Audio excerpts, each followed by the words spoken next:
그럴 수밖에 없지 않습니까? 한 알코올 중독에 빠진 아버지가 있었습니다. 그에게는 2명의 아들이 있었습니다. 아버지는 매일 같이 술을 마셨고 집에 돌아와서는 2 아들을 때리기도 하고 집안의 가재도구들을 부수며 온갖 행패를 부렸습니다. 주위에 사는 이웃들은 이 알코올 중독에 빠진 아버지를 향해 비난을 하면서 손가락질을 했지만 그의 아들들을 걱정해서 도움을 주기도 했습니다. 시간이 흘러 2 아들 중에 큰아들은 아버지와 같이 알코올 중독자가 되어 아버지와 같은 똑같은 행동을 하며 주위 이웃들에게 근심거리가 되었습니다. 이웃들은 그에게 물었습니다. 이봐, 너는 아버지가 알코올 중독자로 사는 것을 보면서 그렇게 아버지를 증오하면서 살아왔는데 넌 어떻게 아버지와 똑같은 삶을 살고 있니? 그러자 그 알코올 중독자 큰아들은 대답했습니다. 그럴 수밖에 없지 않습니까? 그런데 작은 아들은 알코올 중독자인 아버지와 자신의 형과는 달리 훌륭한 목사님이 되었습니다.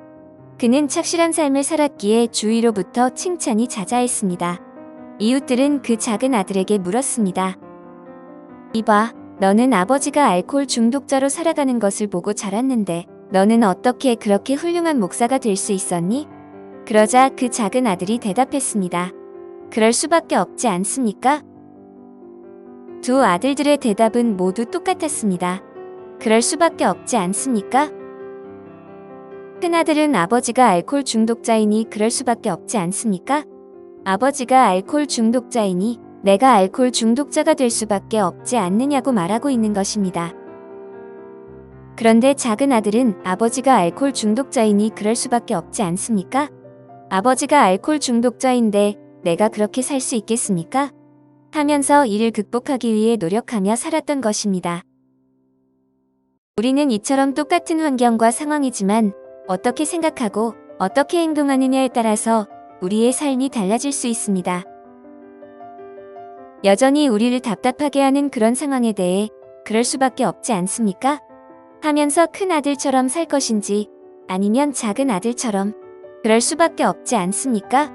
하면서 그 상황을 극복하기 위해 최선의 노력을 다하면서 삶을 살 것인지는 우리가 어떻게 생각하고 결단하느냐에 따라 달라지는 것입니다. 여러분 앞에 놓여있는 문제들은 여러분뿐만 아니라 다른 모든 사람들에게도 똑같이 놓여있는 문제들입니다. 그 문제들을 어떻게 대하고 어떻게 처리해 나가냐에 따라서 여러분의 인생이 달라지는 것입니다. 그럴 수밖에 없지 않습니까?